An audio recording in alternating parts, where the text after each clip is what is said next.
Welcome to Mastermind of GK. एक बार फिर से आप लोग का स्वागत है मास्टरमाइंड ऑफ जीके में। फ्रेंड्स, आज हम लोग मैराथन क्लास का 8वां वीडियो देखेंगे।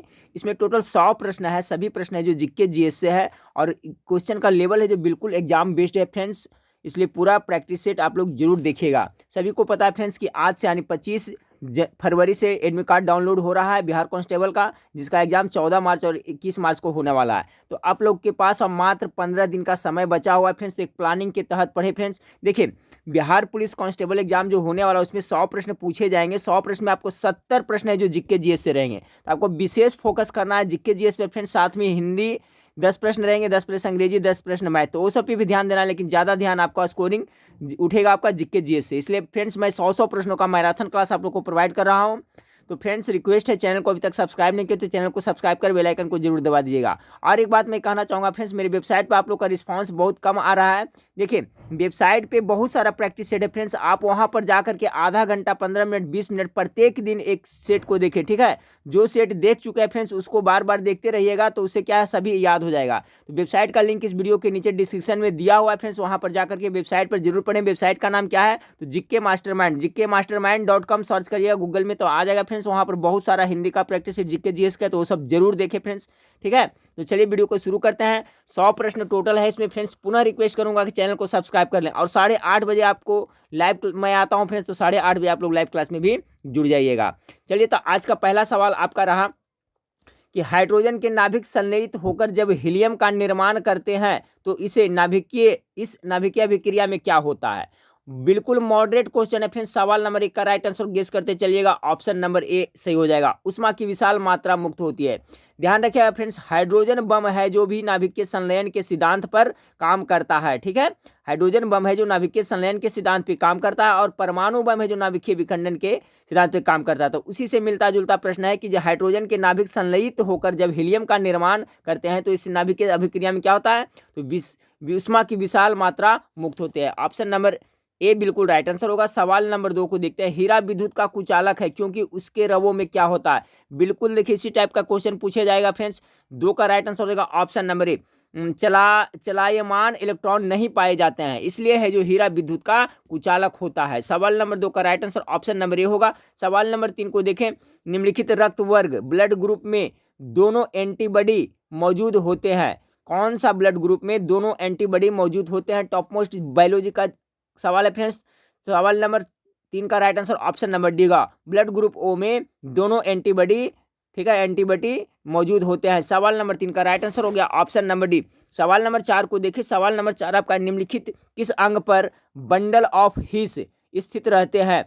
किस अंग पर बंडल ऑफ हिस स्थित रहते हैं। सवाल नंबर 4 का राइट आंसर होगा फ्रेंड्स आपका ऑप्शन नंबर ए, हृदय पे, हृदय में रहता है, ठीक है। हृदय में बंडल ऑफ हिस आपका स्थित रहता है। सवाल नंबर 4 का right answer option number A हो गया। सवाल नंबर 5, सवाल नंबर 5 है सामान्य आंख की रेटिना पर बनने वाला प्रतिबिंब कैसा होता है।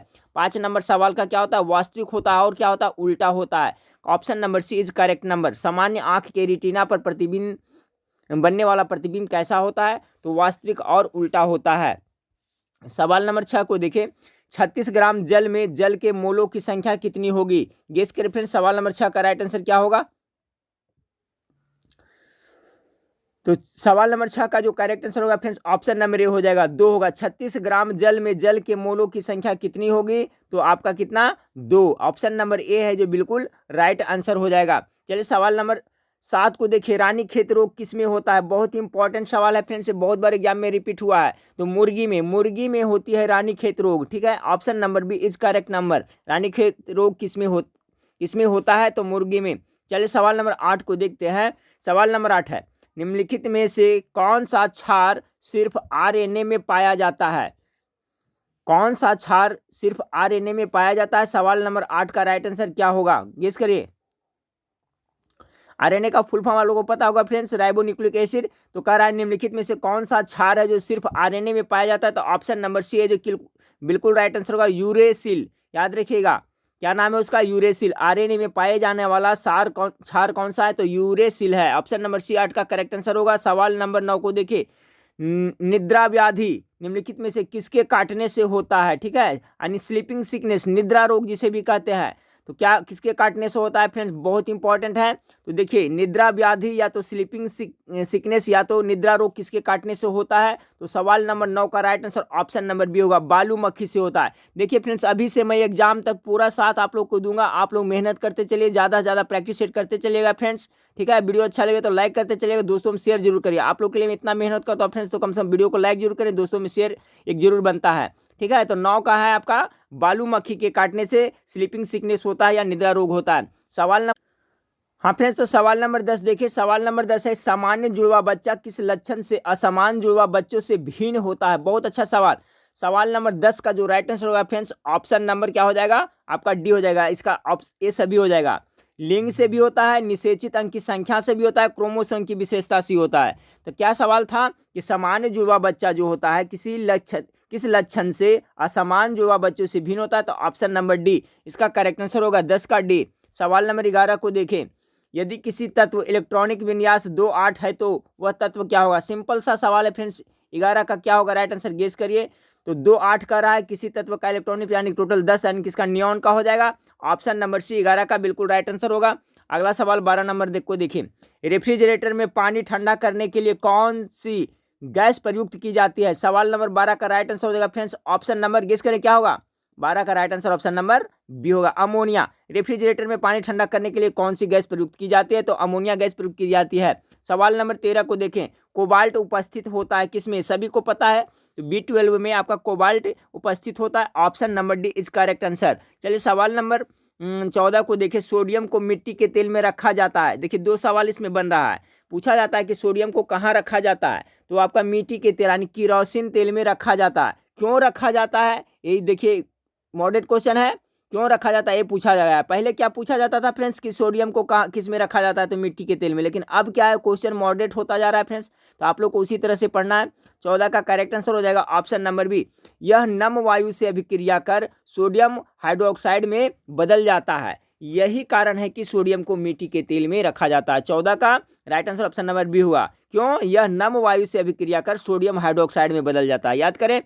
अगला सवाल नंबर 15 को देखें, निकट दृष्टि दोष वाले लोग अवतल लेंस का चश्मा पहनते हैं क्योंकि। देखिए बताया कि क्वेश्चन, देखिए जो अभी मैराथन क्लास है फ्रेंड्स, इसका सभी क्वेश्चन है जो बिल्कुल एग्जाम बेस्ड है और मॉडरेट है।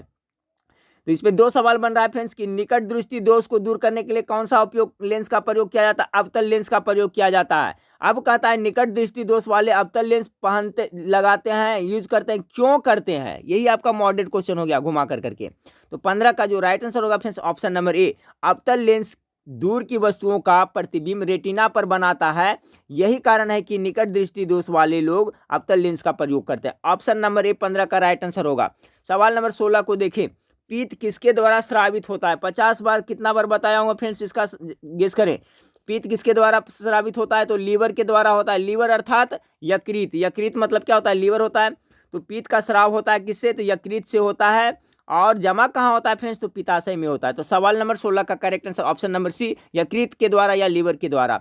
सवाल नंबर 17 को देखें, एलर्जी का उपचार किया जाता है किसके द्वारा। सभी क्वेश्चन इस सेट का बहुत ही अच्छा है फ्रेंड्स, 17 का गेस करें, एलर्जी का उपचार किया जाता है किसके द्वारा। 17 का जो राइट आंसर हो जाएगा फ्रेंड्स ऑप्शन नंबर बी हो जाएगा, प्रतिहिस्टामिनिक द्वारा किया जाता है। एलर्जी का आपका उपचार किसके द्वारा, तो याद कर ले ऑप्शन नंबर बी इसका राइट आंसर है, प्रतिहिस्टामिनिक द्वारा। 17 का बी। 18 नंबर सवाल को देखें, पश्मीना किसका नस्ल होती है। चलिए बहुत बार ये हम बता चुके हैं फ्रेंड्स, किसका होता है, तो भेड़ का, ठीक है। जैसे मुर्राह किसका होता है, तो भैंस का होता है फ्रेंड्स, उसी तरह से पश्मीना एक भेड़ का नस्ल है, option number A is correct answer. सवाल नंबर 18 का, इसका PDF फ्रेंड्स आज शाम से मैं आपका टेलीग्राम ग्रुप में 100% प्रोवाइड कराऊंगा, सभी जो मैराथन क्लास का है, ठीक है। तो आप लोग इस वीडियो के नीचे आपका टेलीग्राम का लिंक दिया हुआ, उसको भी ज्वाइन कर लीजिएगा। आज शाम से आपको जो भी पिछले आपको बताए हैं मैराथन क्लास उसका PDF, और जो आज अभी बता रहे हैं इसका PDF, आज शाम से मैं आपको प्रत्येक दिन 1 या 2 करके सभी को प्रोवाइड करा दूंगा फ्रेंड्स, आप लोग डिमांड कर रहे थे तो, ठीक है। तो पश्मीना किसका नस्ल है, तो आपका भेड़ का। सवाल नंबर 18 का right answer option number A हो जाएगा।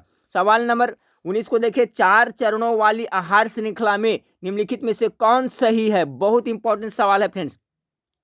आहार श्रृंखला कैसे बनता है, मेरे ख्याल से आपको पहले भी मैं बता चुका हूं, तो इसमें कौन सा होगा। देखिए तो इसमें थोड़ा सा वक्त दीजिएगा, मैं आपको समझा देता हूं। आहार श्रृंखला के बारे में। तो सवाल नंबर 29 का जो राइट आंसर हो जाएगा फ्रेंड, सॉरी सवाल नंबर 19 का जो राइट आंसर हो जाएगा ऑप्शन नंबर डी हो जाएगा। सबसे पहले घास होगा, घास के बाद कीट होगा, उसके बाद मेढक, उसके बाद पक्षी। अब देखिए घास है तो घास को हम लोग क्या कहेंगे फ्रेंड्स, इसको उत्पादक कहेंगे। और घास को कौन खाता है, तो देखिए कीट फटिंगा खाता है। तो इसी तरह से कड़ी बना हुआ है हर श्रृंखला में। तो घास को कौन खाएगा, कीट खाएगा। कीट को देखिए मेढक खा जाता है, और मेढक को क्या खा जाता है, पक्षी खा जाता है। तो ये आपका जो सही है। बाकी देखिए उल्टा पुल्टा दिया हुआ है, कीट कीट कीट को घास खाएगा, नहीं खाएगा, गलत हो गया। घास को मेढक खाता है, गलत हो जाएगा। पक्षी को मेढक खाता है, गलत हो जाएगा। इस तरह से सीक्वेंस देख ले कि घास है जिसे हम उत्पादक कहते हैं, इसको कीट खाएगा, कीट को मेढक खाएगा, मेढक को पक्षी खाएगा। ये आपका सही है। सवाल नंबर 19 का right answer option number D हो जाएगा। ठीक है, चलिए सवाल नंबर 20 को देखें। सवाल नंबर 20 का देखें कि खाद्य पदार्थ के परिरक्षण निम्नलिखित में से किस रसायन का प्रयोग किया जाता है। बहुत अच्छा सवाल है फ्रेंड्स। तो क्या किसका किया जाता है, तो देखिए इसमें तो खास रूप से आपका मुख्य रूप से बेंजोइक अम्ल का प्रयोग किया जाता है, लेकिन इसमें जो सभी दिया हुआ है फ्रेंड्स सभी का उपयोग किया जाता है। देखिए बेंजोइक अम्ल का भी प्रयोग किया जाता है, सल्फर डाइऑक्साइड का भी प्रयोग किया जाता है, और साथ साथ में पोटेशियम 22 फाइट का भी प्रयोग किया जाता है। तो याद रखिए, ऐसे जनरली आपको बेंजोइक एसिड के बारे में आता है क्वेश्चन, लेकिन इसका भी प्रयोग किया जाता है। 20 का right answer option number D होगा, सभी को याद रखिएगा। खाद्य पदार्थों को परिरक्षण निम्नलिखित में से किस रसायन का प्रयोग किया जाता है, तो बेंजोइक अम्ल, सल्फर डाइऑक्साइड, पोटेशियम बाइसल्फाइड का भी प्रयोग किया जाता है। 20 नंबर सवाल का right answer option number D हो जाएगा। सवाल नंबर 21 को देखें। सवाल नंबर 21 है कि प्लवमान जीन, ठीक है। हाँ फिर तो सवाल नंबर 21 को देखिए, बहुत ज्यादा इंपॉर्टेंट सवाल है। प्लवमान जीन यानी जंपिंग जीन के सिद्धांत का प्रतिपादन किसने किया है, टॉप मोस्ट VVI सवाल है। तो सवाल नंबर 21 का right answer option number C हो जाएगा, बारबरा मॉलिकिनटॉन्ग। ठीक है, ऑप्शन नंबर सी इसका करेक्ट आंसर होगा। थोड़ा टेढ़ा नाम है फ्रेंड्स। तो आपका जंपिंग जीन सिद्धांत का प्रतिपादन किसने किया था, तो ऑप्शन नंबर सी इसका बिल्कुल राइट आंसर हो जाएगा। सवाल नंबर 22 को देखें कि बौद्ध धर्म के महत्वपूर्ण सिद्धांत प्रतीतीय समुत्पाद के अनुसार क्या होता था। ठीक है, बौद्ध धर्म के महत्वपूर्ण सिद्धांत प्रतीतीय समुत्पाद के अनुसार क्या होता था, तो 22 का right answer option number D होगा। प्रत्येक कार्य का कोई ना कोई कारण होता है। बौद्ध धर्म का ये सिद्धांत है प्रतीतीय समुत्पाद, जिसका अर्थ होता था कि प्रत्येक कार्य का कोई ना कोई कारण, रीजन होता है। तो ऑप्शन नंबर डी 22 का राइट आंसर है। सवाल नंबर 23 को देखें। सवाल नंबर 23 है, दार्शनिक चिंतन, सत्य ज्ञान एवं एक सत्तावाद का चरम विकास किसमें देखने को मिलता है। बहुत अच्छा सवाल ये भी है। 23 का कह रहा है आपका कि दार्शनिक चिंतन, सत्य ज्ञान एवं सत्तावाद का चरम विकास किसमें देखने को मिलता है। 23 नंबर सवाल का राइट आंसर हो जाएगा फ्रेंड्स आपका उपनिषद। ठीक है, ऐसे भी हिंदी साहित्य का दर्शन कहा जाता है उपनिषद को। ठीक है, तो दार्शनिक से संबंधित आएगा तो उपनिषद ही हो जाएगा फ्रेंड्स। सवाल नंबर 23 का right answer option number B हो जाएगा। चलिए सवाल नंबर 24 को देखते हैं। सवाल नंबर 24 है कि उत्तर वैदिक काल के संबंध में निम्नलिखित में से कौन सा कथन गलत है। 24 का राइट आंसर है फ्रेंड्स ऑप्शन नंबर सी गलत है, बाकी सब सही है। इस काल में सभा और समितियों का कोई महत्व नहीं था, ये आपका गलत है। बाकी देखिए, इस काल में विधि संस्था लुप्त हो गई थी, सही है। इस काल में अतिथियों को शोधन कहा जाता था, ये भी सही है। इस काल में आश्रय व्यवस्था पूर्णतया विकसित नहीं हुई थी, ये भी सही है। जबकि इस काल में सभा और समितियों का कोई महत्व नहीं था, ये आपका गलत है। तो उत्तर वैदिक काल के संबंध में से कौन सा कथन गलत है, तो option number C is correct answer. सवाल नंबर 25 को देखें। सम्राट अशोक ने धर्म के विस्तार हेतु किस विधि का प्रयोग किया था। बहुत अच्छा सवाल फ्रेंड्स, 25 नंबर सवाल का गेस करें। तो इसका जो राइट आंसर होगा फ्रेंड्स आपका प्राकृतिक भाषा का प्रयोग, भिक्षुओं को प्रचार करने बाहर भेजा, राजाज्ञा एवं सभी हो जाएगा। ठीक है, 25 नंबर सवाल का right answer option number D हो जाएगा। सम्राट अशोक ने धर्म के विस्तार हेतु किस विधि का प्रयोग किया था, तो ऑप्शन नंबर डी इसका बिल्कुल राइट आंसर हो जाएगा सभी। सवाल नंबर 26 को देखिए। निम्नलिखित में से किस स्थान से उत्तरोत्तर हड़प्पा संस्कृति के अवशेष मिले हैं। 26 नंबर सवाल का राइट आंसर हो जाएगा ऑप्शन नंबर डी रंगपुर से। निम्नलिखित में से किस स्थान से उत्तरोत्तर हड़प्पा संस्कृति के अवशेष मिले थे, तो option number D Rangpur is correct answer. सवाल नंबर 27 को देखें।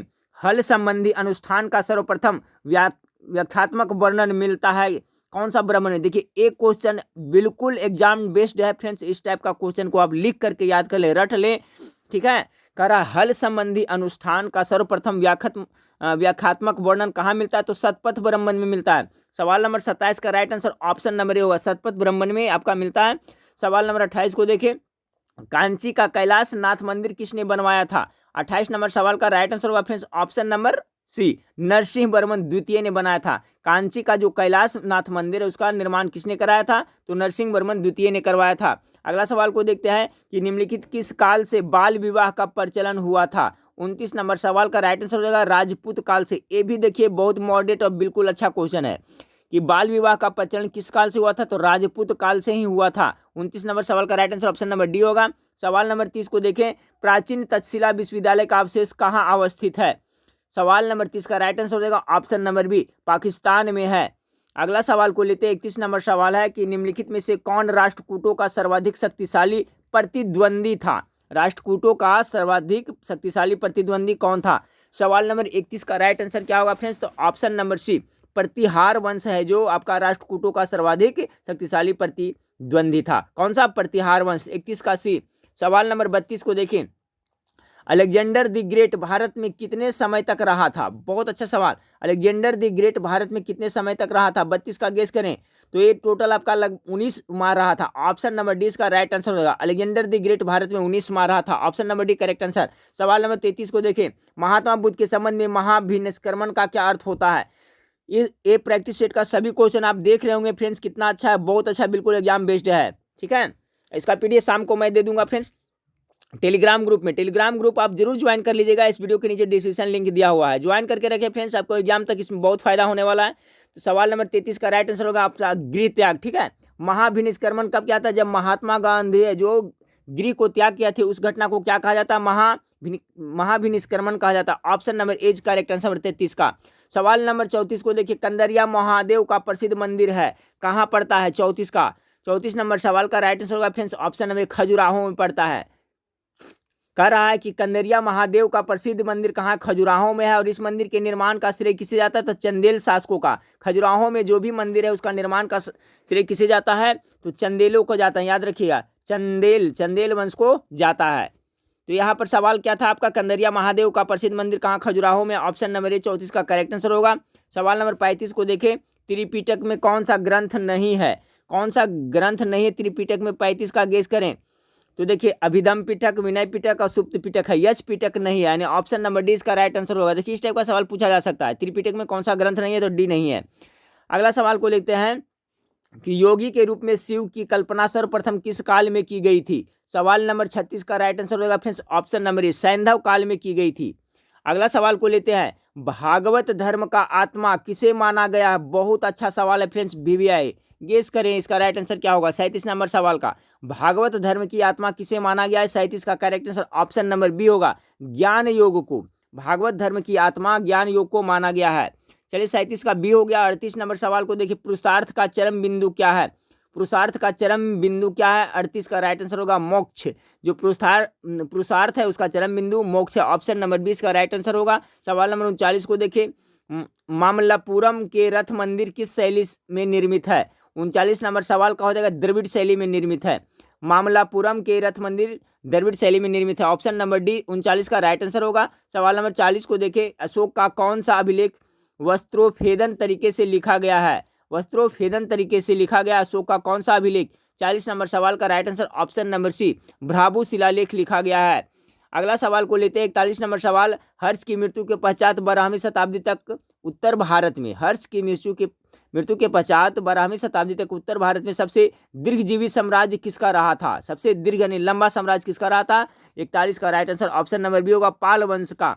चलिए अगला सवाल को देखते हैं, 40 गुलामों का दल किस शासक ने नियुक्त किया था? इसका जवाब गेस करें फ्रेंड्स 42 का, तो बलबन कौन किया था फ्रेंड्स? तो इसका हो जाएगा इल्तुतमिश। ठीक है, 40 गुलामों का दल किस शासक ने नियुक्त किया था? तो इल्तुतमिश ने उसे नियुक्त किया था। और 40 गुलामों को सरदार को अंत कौन किया था? समाप्त कौन कर दिया था? तो बलबन है जो इसको समाप्त कर दिया। दोनों याद रखिएगा, फिर से रिपीट करता हूं फ्रेंड्स, अच्छा सवाल है कि 40 गुलामों का दल किस शासक ने नियुक्त किया था? तो इल्तुतमिश ने नियुक्त किया था फ्रेंड्स, और उसको समाप्त किसने किया था? तो बलबन ने।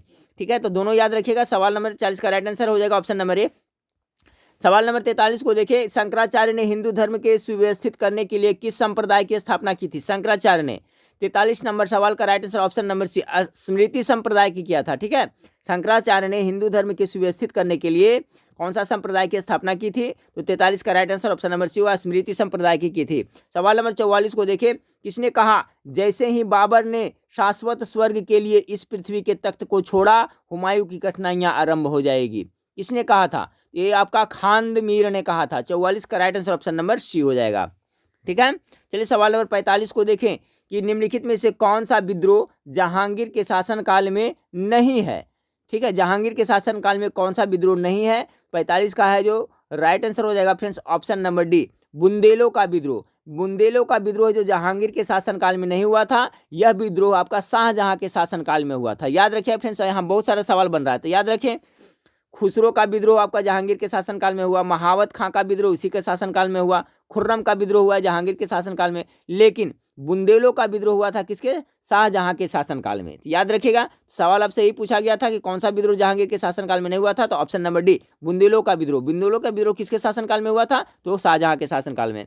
देखिए, क्वेश्चन को बार बार रिपीट इसलिए करता हूँ फ्रेंड्स कि बार बार रिपीटेशन करने से आपको याद होगा, एक बार में नहीं याद होता है। सवाल नंबर 46 को देखिए, अब तक राज्य के नीति निर्देशक तत्वों की सूची में कितनी बार बढ़ोतरी की गई है? नीति निर्देशक तत्वों में अब तक कितनी बार बढ़ोतरी की गई है? 46 का राइट आंसर होगा ऑप्शन नंबर बी, 2 बार बढ़ोतरी की गई है। सवाल नंबर 47 को देखें, पुस्तक इग्नाइटेड माइंड्स, पुस्तक इग्नाइटेड माइंड्स के लेखक कौन है? सवाल नंबर 47 का right answer option number C, APJ Abul Kalam. APJ Abul Kalam, बहुत अच्छा सवाल। पुस्तक यानी बुक का नाम है क्या फ्रेंड्स? तो इग्नाइटेड माइंड्स के लेखक कौन है? तो APJ Abdul Kalam, option number सी 47 का राइट आंसर होगा। सवाल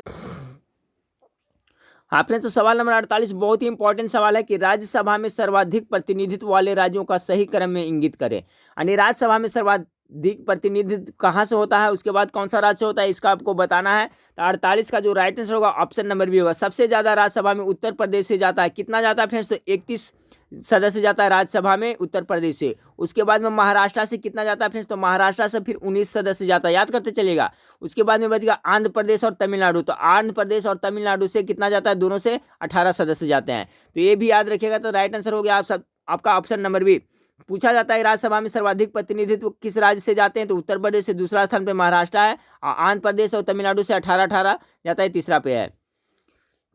सवाल नंबर 49 को देखें, राष्ट्रपति पद पर निर्वाचित होने वाले प्रत्याशी को मतों का न्यूनतम कोटा प्राप्त होना अनिवार्य है। इस संदर्भ में निम्नलिखित में से किस विधि से इसे निकाला जाता है? ठीक है, तो कौन सा विधि से निकाला जाता है? आपका यहाँ ऑप्शन दिया हुआ है, तो मैं डायरेक्ट इसका आंसर बताता हूँ 49 का फ्रेंड्स। 49 का जो राइट आंसर हो जाएगा ऑप्शन नंबर बी हो जाएगा। ठीक है, ऑप्शन नंबर बी हो जाएगा। दिए गए वैध मतों की कुल संख्या, ठीक, ऑप्शन नंबर बी राइट होगा। अब बटा क्या, निर्वाचन होने वाले प्रत्याशी की संख्या अब प्लस 1 इसमें जुटेगा और टोटल में 1 जुटेगा। तो यही है सवाल। क्या था आपका फ्रेंड्स कि राष्ट्रपति पद पर निर्वाचित होने वाले प्रत्याशी के मतों का न्यूनतम कोटा प्राप्त होना अनिवार्य है। इस संदर्भ में था न्यूनतम कोटा प्राप्त करने के लिए क्या, तो ऑप्शन नंबर 20 का राइट आंसर है। देख ले, दिए गए वैध मतों की कुल संख्या बटा निर्वाचित होने वाले प्रत्याशियों की संख्या, इसमें प्लस 1 जुटेगा फ्रेंड्स, और यहाँ पर टोटल में 1 + 1 जुटेगा। यही आपका फॉर्मूला है। ठीक है, चलिए तो 20 का राइट आंसर। सवाल नंबर 50 को देखें। सवाल नंबर 50 आपका है फ्रेंड्स कि निम्नलिखित में से किस अनुच्छेद के प्रभावी होने पर भी नागरिकों को प्रदत्त अनुच्छेद 20 और अनुच्छेद 21 यानी मौलिक अधिकार का स्थगन नहीं होता है? तो सवाल नंबर 50 का right answer option number C होगा, अनुच्छेद 352। ठीक है, चलिए क्या था सवाल कि निम्नलिखित में से किस अनुच्छेद के प्रभाव होने पर भी नागरिकों के, यानी कि अनुच्छेद 352 जो आपका प्रभावी हो जाता है आपातकाल वाला फ्रेंड्स। ठीक है, फिर भी आपका जो 20 अनुच्छेद और अनुच्छेद 21 मौलिक अधिकार स्थगन नहीं होता है। तो 50 का right answer option number C हो गया। सवाल नंबर 51 को देखें, लोकसभा अध्यक्ष के संबंध में निम्नलिखित में से कौन सा कथन सही है? 51 का, तो कौन सा सही है? तो इसका जो राइट आंसर होगा ऑप्शन नंबर डी, वह सदन के स्थगित कर सकता है। ठीक है, अब बाकी सभी जो गलत, वह सदन का सत्र वासन कर सकता है, गलत है।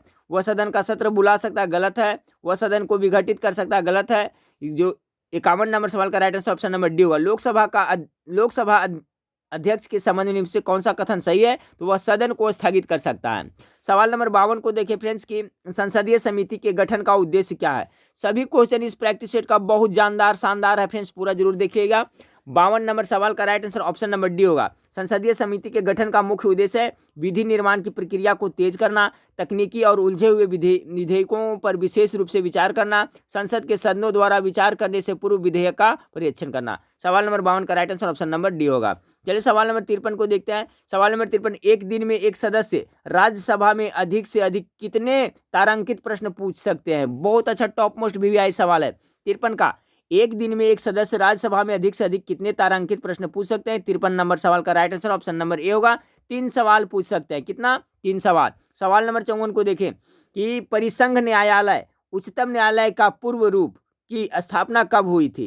यानी परिसंघ न्यायालय की स्थापना कब हुई थी, यानी जो उच्चतम न्यायालय का पूर्व रूप है। 54 नंबर सवाल का राइट आंसर हो जाएगा ऑप्शन नंबर बी 1935 ईस्वी में। चलिए सवाल नंबर 55 को देखिए, थोड़ा धुंधला यहाँ पर आया हुआ है फ्रेंड्स कि जिला न्यायाधीश की नियुक्ति करता है, कौन करता है? 55 का right answer option number B होगा। राज्यपाल राज्य के उच्च न्यायालय के मुख्य न्यायाधीश से परामर्श लेकर जिला न्यायाधीश की नियुक्ति करता है। जिला न्यायाधीश की नियुक्ति कौन करता है? तो राज्यपाल करता है, लेकिन वह उच्च न्यायालय के मुख्य न्यायाधीश से परामर्श लेकर करता है। ऑप्शन नंबर 20 का करेक्ट आंसर होगा। सवाल नंबर 56 को देखें कि लोकसभा के विघटन हो जाने से क्या सदन के समक्ष लंबित सभी मामले व्यपगत हो जाते हैं? तो क्या 56 का गेस करें? हाँ, हो जाते हैं। लोकसभा के विघटन हो जाने से क्या सदन के समक्ष लंबित सभी मामले व्यपगत हो जाते हैं? तो जी हाँ, हो जाते हैं। ऑप्शन नंबर ए इसका बिल्कुल राइट आंसर होगा। सवाल नंबर 57 को देखें। 56 का 57 नंबर सवाल है कि केंद्रीय मंत्रिमंडल द्वारा योजना आयोग का गठन कब किया गया था? केंद्रीय मंत्रिमंडल द्वारा योजना आयोग का गठन कब किया गया था? फिर 57 का तो सभी को पता होना चाहिए, 15 मार्च 1950 ईस्वी में किया गया था योजना आयोग का गठन। ऑप्शन नंबर बी 57 का राइट आंसर हो जाएगा। 58 नंबर सवाल को देखें, 15वें वित्त आयोग के अध्यक्ष कौन है? तो 15वें वित्त आयोग के अध्यक्ष किसे बनाया गया था? 58 का right answer option number B होगा, NK को बनाया गया था। 15वें, ध्यान से याद रखिएगा, 15वें के पूछेगा तो NK हो जाएंगे। चलिए अगला सवाल को लेते हैं कि अंतर्राष्ट्रीय श्रम संगठन ILO का मुख्यालय कहाँ है? ILO का मुख्यालय कहाँ है फ्रेंड्स? तो इसका हो जाएगा आपका जिनेवा में हो जाएगा। ऑप्शन नंबर ए इसका राइट आंसर होगा 59 का। सवाल नंबर 60 को देखें, निम्नलिखित किस राज्य की प्रति व्यक्ति आय न्यूनतम है? प्रति व्यक्ति आय न्यूनतम क्या हो जाएगा? तो अपना बिहार का हो जाएगा friends. Option number C is correct answer, Bihar का प्रति व्यक्ति आय न्यूनतम है। 61 नंबर सवाल को, एक देश गरीब है क्योंकि वह गरीब है, यह कथन किसका है? एक देश गरीब है क्योंकि वह गरीब है, बहुत अच्छा कथन है फ्रेंड्स। किसने कहा था 61 नंबर सवाल का? तो इसका हो जाएगा रेगनर, ठीक है, रेगनर नरकस ने कहा था। रेगनर नरकस ने कहा था कि एक देश गरीब है क्योंकि वह गरीब है। ऑप्शन नंबर सी इसका राइट आंसर हो जाएगा। 61 का सी, इसमें दो सेंस निकलता है, एक देश गरीब है क्योंकि वह गरीब है। अगला सवाल को देखते हैं कि केंद्रीय सांख्यिकी कार्यालय CSO का मुख्यालय कहाँ स्थित है? 62 नंबर सवाल का। तो देखिए केंद्रीय सांख्यिकी कार्यालय CSO का मुख्यालय जो आपका कोलकाता में पड़ता है। ऑप्शन नंबर सी इसका बिल्कुल राइट आंसर हो जाएगा। चलिए सवाल नंबर 63 को देखें, स्वर्ण जयंती ग्राम स्वरोजगार योजना, इसका शॉर्ट फॉर्म क्या होता है? SGSY। तो याद रखिएगा, कभी कभी पूछ देता है SGSY का फुल फॉर्म क्या होता है? तो S फॉर स्वर्ण, G for Jayanti, S for क्या हो गया? ग्रामीण, ठीक है, सेल्फ, ठीक है फ्रेंड्स, Y फॉर योजना। तो देखिए इसका शॉर्ट फॉर्म है फ्रेंड्स, याद रखिएगा, स्वर्ण जयंती S से हो गया स्वर्ण जयंती, ठीक है फ्रेंड्स, और G फॉर हो गया ग्राम, और S फॉर स्वरोजगार, और Y फॉर योजना। कब प्रारंभ की गई थी? 63 नंबर सवाल का राइट आंसर होगा कब? तो 1999 में प्रारंभ किए थे, यानी ऑप्शन नंबर डी इसका बिल्कुल राइट आंसर होगा। 63 का डी हो जाएगा। सवाल नंबर 64 को देखें, वर्तमान में स्थिर कीमतों पर राष्ट्रीय आय गणना का आधार वर्ष क्या है? वर्तमान में 64 नंबर सवाल का right answer option number B 2011-12 का है, ठीक है। वर्तमान में स्थिर कीमतों पर राष्ट्रीय आय गणना का आधार वर्ष क्या है? तो 2011-12। सवाल नंबर 65 को देखते हैं। सवाल नंबर 65, जनसंख्या का क्रमबद्ध आकलन किस वर्ष से प्रारंभ हुआ था? देखिए क्वेश्चन को देखिए फ्रेंड्स, मैं एक बात बताना चाहता हूँ, ध्यान से सुनिएगा। मेरा करीब करीब सभी क्वेश्चन आपको पढ़ाया हुआ है फ्रेंड्स, और अब एग्जाम तक मैं पढ़ा दूंगा, लेकिन क्वेश्चन हूबहू नहीं, क्वेश्चन को घुमा करके पूछा जाता है, ठीक है, तो ध्यान रखिएगा, इसलिए मैं आपका कॉन्सेप्ट क्लियर करके पढ़ाता हूँ। अब देखिए कह रहा है जनसंख्या का क्रमबद्ध आकलन, कहने का मतलब है कि नियमित जनगणना कब से प्रारंभ हुआ? तो देखिए मैं कल ही बताया था 1881 ईस्वी से, कल का जो मैं लाइव क्लास में बताया था आपको कि नियमित जनगणना है जो 1881 ईस्वी में लॉर्ड रिपन के शासनकाल से शुरू हुआ था, ठीक है, किसके? लॉर्ड रिपन के शासनकाल में। तो देखिए प्रश्न को किस तरह से घुमाया है, जनसंख्या का क्रमबद्ध आकलन किस वर्ष से प्रारंभ हुआ था? तो 1881 ईस्वी में लॉर्ड रिपन के शासनकाल से नियमित या क्रमबद्ध जनगणना होने लगा। अब पूछा जाता है आपका फ्रेंड्स कि सर्वप्रथम जनगणना कब हुआ था, तो लॉर्ड मियो के शासनकाल में हुआ था। ठीक है, लॉर्ड मियो के शासनकाल में 1872 ईस्वी में ही हुआ था। लेकिन क्रमगत कब से होने लगा, नियमित कब होने लगा, तो 1881 ईस्वी में लॉर्ड रिपन के शासनकाल में। तो क्वेश्चन को घुमा करके पूछा जाता है। ठीक है, अगला सवाल आपका है कि दिल्ली, मुंबई, चेन्नई एवं कोलकाता को राजमार्गों में जोड़ने वाली स्वर्णिम चतुष्पथ परियोजना को प्रारंभ किया गया था। ठीक है, किसके सिफारिश पे, देखिए कितना अच्छा सवाल है। 66 का right answer option number D होगा। राकेश मोहन समिति की सिफारिश पर दिल्ली, मुंबई, चेन्नई एवं कोलकाता के राजमार्गों में जोड़ने वाली स्वर्णिम चतुष्पथ का परियोजना का प्रारंभ किया था। कौन सा, राकेश मोहन समिति के सिफारिश पर। अगला सवाल को लेते हैं, विस्तारित मिशन इंद्रधनुष का संबंध निम्न में से किससे है। विस्तारित मिशन इंद्रधनुष का संबंध किससे है, 67 का right answer option number D होगा। घातक बीमारियों को रोकथाम हेतु टीकाकरण के लिए विस्तारित मिशन इंद्रधनुष का संबंध घातक बीमारियों को रोकथाम हेतु टीकाकरण से है। अगला सवाल को देखते हैं, राष्ट्रीय खेलकूद प्रतियोगिताएं कितने समय पश्चात आयोजित की जाती है। 68 का राइट आंसर हो जाएगा फ्रेंड्स 1 साल के बाद। राष्ट्रीय खेलकूद प्रतियोगिताएं कितने समय पश्चात आयोजित की जाती है, तो 68 नंबर सवाल का right answer option number B हो जाएगा। सवाल नंबर 69 को देखें, निम्नलिखित में से कौन सा एक कथन असत्य है यानी गलत है। तो 59 नंबर सवाल को देखिए फ्रेंड्स। ठीक है, कह रहा है आपका, देखिए मैं बताते चलता हूं कौन सा गलत है। सिंडी लॉज स्कॉटलैंड में पड़ता है, ये बिल्कुल सही, याद करते चलिए। ब्लेड पुल इंग्लैंड में पड़ता है, ये भी सही है। फॉरेस्ट हिल संयुक्त राज्य अमेरिका में, ये भी सही है। आपका ईडन पार्क है जो गलत है। ईडन पार्क ऑस्ट्रेलिया में ना पड़ता है फ्रेंड्स। ईडन पार्क है जो आप कहाँ पड़ता है, तो आपका ऑकलैंड में पड़ता है। कहाँ पड़ता है, तो ऑकलैंड में पड़ता है, याद रखिएगा। तो देखिए सीडी लॉज स्कॉटलैंड में है, सही है। ब्लेड पुल इंग्लैंड में, सही है। फॉरेस्ट हिल संयुक्त में, सही है। और ईडन पार्क है जो ऑस्ट्रेलिया दिया, तो एक गलत है। ठीक है, ये आपका असत्य है, यानी right answer option number D हो जाएगा, क्योंकि ईडन पार्क कहाँ पड़ता है, तो ऑकलैंड में पड़ता है। अगला सवाल को देखें, अगला सवाल है सुधीरमन कप का संबंध किससे है। बहुत अच्छा सवाल 70 का, तो ये बैडमिंटन से है। Option number B is correct answer. Sudirman cup किसका संबंध किससे है, तो बैडमिंटन से है। सवाल नंबर, लाओस की राजधानी कहाँ है। ठीक है फ्रेंड्स, लाओस की राजधानी कहाँ है, 71 का राइट आंसर हो जाएगा ऑप्शन नंबर ए। लाओस की राजधानी वियंतियाने है। ठीक है, वियंतियाने है जो लाओस की राजधानी है। देखिए 1000 हाथियों का देश किसे कहा जाता है, तो लाओस को कहा जाता है। याद रखिएगा, 1000 हाथियों का देश किसे कहा जाता है, तो लाओस का कहा जाता है। उसी का राजधानी है जो वियंतियाने है। चलिए सवाल नंबर 72 को देखते हैं कि टाइगर वुड्स का नाम निम्नलिखित में से किस खेल से जुड़ा हुआ है। टाइगर वुड्स, चलिए फटाफट गेस करिए 72 का, तो ये गोल्फ से जुड़ा हुआ है। टाइगर वुड्स का नाम आपका गोल्फ से जुड़ा हुआ है फ्रेंड्स। किस खेल से जुड़ा हुआ है, तो गोल्फ से। 72 का right answer option number C होगा। 73 नंबर सवाल को देखें, 30 डिग्री 40 डिग्री के बीच स्थित अस्थायी दाब की पेटी को क्या नाम दिया जाता है। बहुत बिल्कुल मॉडरेट क्वेश्चन फ्रेंड्स, इस टाइप का सवाल पूछा जाता है। सवाल नंबर 73 को क्या कहता है, उसे गरजता चालीसा कहा जाता है। याद कर ले, लिख ले, नोट कर ले फ्रेंड्स।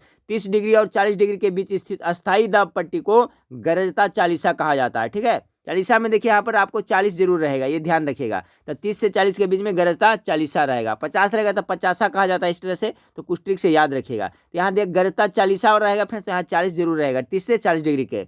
और अब 50 रहता है फ्रेंड्स, अगर 40 से, तो क्या हो जाए, 50 हो जाता है।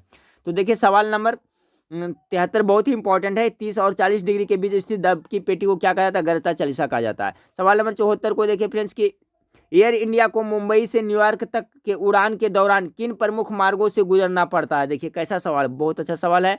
74 का राइट आंसर होगा ऑप्शन नंबर डी। अगर एयर इंडिया को मुंबई से न्यूयॉर्क जाना होता है, तो मुंबई से कहाँ जाता है, काहिरा जाता है। मिस काहिरा, काहिरा के बाद रोम जाता है। रोम के बाद कहाँ, पेरिस जाता है। पेरिस के बाद कहाँ, लंदन जाता है। लंदन के बाद कहाँ जाता है, न्यूयॉर्क जाता है। यानी 74 नंबर सवाल का right answer option number D हो जाएगा। चलिए सवाल नंबर 75 को देखें कि स्वेज नहर किन दो समुद्रों को मिलाती है। तो सभी सिंपल सा पॉइंट है फ्रेंड्स, भूमध्य सागर को लाल सागर से जोड़ता है स्वेज नहर। ऑप्शन नंबर ए इसका राइट आंसर होगा। सवाल नंबर 76 को देखें, भारत की 10 की 2001 से 11 जनसंख्या वृद्धि दर क्या है। 2001 से 11 के बीच में पूछा जा रहा है। 76 का राइट आंसर हो जाएगा ऑप्शन नंबर बी, 17.64%। ठीक है, 17.64%, 76 का बी। सवाल नंबर 77 को देखिए। सवाल नंबर 77 है, बायोटाइट का संबंध निम्नलिखित में से किस खनिज से है। बायोटाइट तो ये अभ्रक से है। ठीक है फ्रेंड्स, बायोटाइट से का संबंध किससे, अभ्रक से। 77 का ए राइट आंसर हो जाएगा। सवाल नंबर 78 को देखिए कि पृथ्वी अपनी धुरी पर घूमती रहती है, उसकी इस गति को क्या कहते हैं। देखिए बहुत अच्छा सवाल है। 78 का राइट आंसर क्या होगा फ्रेंड्स, पृथ्वी अपनी धुरी पर घूमती रहती है उसे क्या कहते हैं? तो उसे परिक्रमण या घूर्णन कहते हैं। 78 नंबर सवाल का right answer option number D हो जाएगा। परिक्रमण कहिए या तो घूर्णन गति कहते हैं। और पृथ्वी जब सूर्य के चारों ओर घूमते तो उसे क्या कहेंगे? परिभ्रमण कहते हैं, उसे परिभ्रमण कहते हैं। लेकिन पृथ्वी जब अपनी धुरी पर घूमता है ठीक है फ्रेंड्स, तो उसे क्या कहेंगे? परिक्रमण या घूर्णन गति कहेंगे। और एक चीज में सीखे फ्रेंड्स कि जो पृथ्वी अपनी धुरी पर घूरती है वो पश्चिम से पूरब की ओर घूरती है, ठीक है, पश्चिम से पूर्व की ओर घूरती है, पश्चिम से पूर्व की ओर पृथ्वी घूरती है, ठीक है, तो याद रखिएगा।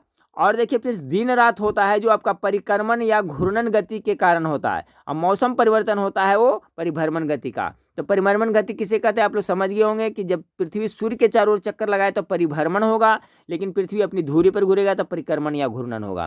तो सवाल पूछा जा रहा था अपनी धुरी पे, तो right answer option number D हो जाएगा। सवाल नंबर 79, पेसो किस देश की मुद्रा का नाम है? चलिए ये सवाल भी पूछा हुआ है बिहार पुलिस में। पेसो, पेसो इसका राइट आंसर क्या होगा फ्रेंड्स? सवाल 79 का हो जाएगा क्यूबा, क्यूबा का आपका मुद्रा का नाम पेसो है। सवाल नंबर 80 को देखें, निम्नलिखित में से किस जगह से प्रधान मध्याह्न रेखा, ठीक है, प्राइम मेरिडियन लाइन होकर गुजरती है? तो सभी को पता होना चाहिए कहां से, ग्रीनविच से गुजरता है ना, ऑप्शन नंबर बी इसका राइट आंसर है। अगला सवाल को देखते हैं, 1 डिग्री देशांतर की सर्वाधिक दूरी कहां पर होती है? चलिए अच्छा सवाल, 81 का राइट आंसर होगा विषुवत रेखा पर। 1 डिग्री देशांतर की सर्वाधिक दूरी कहां पर होती है? तो विषुवत रेखा। ये सब सवाल आप लोग नोटबुक में लिख करके याद करें फ्रेंड्स, ठीक है। जो सवाल आपको इंपॉर्टेंट बता रहा हूं और जो आपको याद नहीं रहता है एक नोटबुक में लिखें और प्रत्येक दिन उसको देखें लगातार, अभी से लेकर के एग्जाम तक देखिए, आपको काफी फायदा होगा फ्रेंड्स, एग्जाम में बिल्कुल कंफ्यूजन नहीं होगा। 71 नंबर सवाल का राइट आंसर हो जाएगा ऑप्शन नंबर सी विषुवत रेखा पर। चलिए अगला सवाल को देखते हैं, 82 नंबर सवाल। 82 नंबर सवाल है, निम्नलिखित में से नदी युवावस्था में कौन सी आकृति नहीं बनाते? युवावस्था में जब नदी रहती है तो कौन सा आकृति नहीं बनाते? 82 का राइट आंसर एस्चुरी नहीं बनाती है, ठीक है, युवावस्था में एस्चुरी नहीं बनाते। ऑप्शन नंबर 20 का राइट आंसर होगा 82 का। सवाल नंबर 83 को देखें फ्रेंड्स, कि निम्नलिखित में से वायुमंडल की किस पेटी को घोड़े के अक्षांश के नाम से जाना जाता है? घोड़े का अक्षांश यानी अश्व अक्षांश के नाम से जाना जाता है। 83 का right answer option number A होगा, उपोष्ण उच्च वायुदाब की पेटी को घोड़े के अक्षांश या अश्व अक्षांश के नाम से जाना जाता है। 83 का ए। सवाल नंबर 84 को देखें, जलवाष्प को जल में परिवर्तित करने की क्रिया को निम्नलिखित में से क्या कहा जाता है? जलवाष्प को जब जल में परिवर्तन करते हैं तो क्या उसे कहेंगे? जलवाष्प को जल में, चलिए सिंपल सा है, इसको क्या कहते हैं? संघनन कहेंगे। देखिए जब बारिश होती है फ्रेंड्स तो क्या होता है उसमें संघनन ही होता है, क्योंकि वायुमंडल में ऊपर आसमान में जलवाष्प नहीं रहता है, लेकिन जब वो जल में परिवर्तित होता है तो कौन विधि के द्वारा? जब संघनन होता है, संघनन होता है तो जलवाष्प है जो वायु पानी में जल में बदल करके धरती पे गिरती है। तो अच्छा सवाल है कि जलवाष्प को जल में परिवर्तित करने की क्रिया को संघनन कहते हैं। 84 का डी। सवाल नंबर 85 को देखें, सवाल नंबर 85, स्वर्ण रेखा घाटी में एल्युमिनियम का कारखाना कहाँ स्थापित है? 85 नंबर सवाल का राइट आंसर हो जाएगा ऑप्शन नंबर सी मूरी में स्थापित है। सवाल नंबर 46 को देखें, समुद्र की गर्म धाराएं क्या होता है, किधर जाती है? 86 का right answer option number C समुद्र की गर्म धाराएं ध्रुवों की ओर जाती है। याद रखें, ये सब क्वेश्चन लिख करके याद रखें। 46 का समुद्र की गर्म धाराएं कहाँ जाती है? तो ध्रुवों की ओर जाता है। 86 नंबर सवाल का right answer option number C होगा। सवाल नंबर 87 को देखें, स्वदेशी एवं बहिष्कार आंदोलन को निम्नलिखित में से किस वर्ग को प्रभावित नहीं कर सका? स्वदेशी और बहिष्कार आंदोलन किस वर्ग को प्रभावित नहीं कर सका था?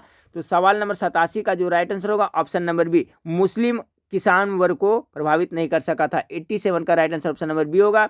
सवाल नंबर 88 को देखिए, सोशलिजिस्ट, ठीक है, सोशियोलॉजिस्ट नामक समाचार पत्र का प्रकाशन निम्नलिखित में से किसके नेतृत्व में होता था? 88 का right answer option number D होगा, श्यामजी कृष्ण वर्मा के नेतृत्व में। सोशियोलॉजिस्ट नामक समाचार पत्र का प्रकाशन निम्नलिखित में से किसके नेतृत्व में होता था? तो श्यामाजी कृष्ण वर्मा के नेतृत्व में। 89 को देखें, 89 है फ्रेंड्स, सरकार ने यकायक 1911 में बंगाल विभाजन को रद्द कर दिया, क्योंकि, ठीक है, सभी को पता है फ्रेंड्स कि बंगाल विभाजन हुआ था कब? तो आप लोगों को पता होगा 1905 ईस्वी में लॉर्ड कर्जन के शासनकाल में हुआ था, उसको रद्द किया गया था 1911 में। तो क्यों कर दिया गया था? 89 का right answer option number C क्रांतिकारी आतंकवाद उभरने का भय होने लगा था, ठीक है, यही कारण से ऐसा हुआ था। क्रांतिकारी आतंकवाद उभरने के भय से बंगाल विभाजन को 1911 में रद्द कर दिया गया था। सवाल नंबर 89 का right answer option number C हो गया। सवाल नंबर 90 को देखें फ्रेंड्स, सवाल नंबर 90, कांग्रेस ने ग्वालियर टैंक की बैठक में भारत छोड़ो का प्रस्ताव पारित किया, वर्तमान में यह स्थान किस राज्य में स्थित है? आपका ग्वालियर टैंक, ठीक है, 90 का right answer option number B Maharashtra में है। चलिए अगला सवाल को देखते हैं कि किस युद्ध को जीतने के बाद शेर शाह ने दिल्ली में अफगान सत्ता की स्थापना की। कौन सा युद्ध जीतने के बाद? 91 नंबर सवाल का राइट आंसर क्या होगा फ्रेंड्स? ऑप्शन नंबर चौसा की लड़ाई। ठीक है, चौसा की लड़ाई कब हुआ था इसके पहले भी मैं आपको बताया था फ्रेंड्स। अगर आप लोगों को याद है तो हमें कॉमेंट करके इसका जवाब बताया था, चौसा की लड़ाई कब हुआ था। ठीक है, चलिए तो सवाल नंबर 92 को देखिए। सवाल नंबर 92, महात्मा गांधी ने अंततः कांग्रेस को क्यों सलाह दी कि विभाजन का प्रस्ताव स्वीकार कर लेना चाहिए? महात्मा गांधी ने अंततः कांग्रेस को क्यों सलाह दी कि विभाजन का प्रस्ताव स्वीकार कर लेना चाहिए? 92 का right answer option number D उपयुक्त सभी, यानी क्योंकि लोग यही चाहते थे, अब कोई दूसरा विकल्प नहीं बचा था, वर्तमान समय की यही मांग है, यही कारण से। अगला सवाल को लेते हैं, रैयतवाड़ी बंदोबस्त के प्रारंभ करने का श्रेय जाता। देखिए फ्रेंड्स, ये प्रश्न मैं कल आपका लाइव क्लास में पूछा था। चलिए सबको याद हो गया होगा जो लाइव क्लास देखे होंगे फ्रेंड्स। रैयतवाड़ी बंदोबस्त का प्रारंभ किसने किया था? तो चलिए फटाफट गेस करिए। तो टॉमस मुनरो ने, कल मैं बताया था, बहुत सारे जवाब आप लोग सही भी बताए थे फ्रेंड्स। तो ऑप्शन नंबर बी रैयतवाड़ी बंदोबस्त किसने किया था? टॉमस मुनरो ने। अगला सवाल को लेते हैं, तेभागा आंदोलन चलाया गया था।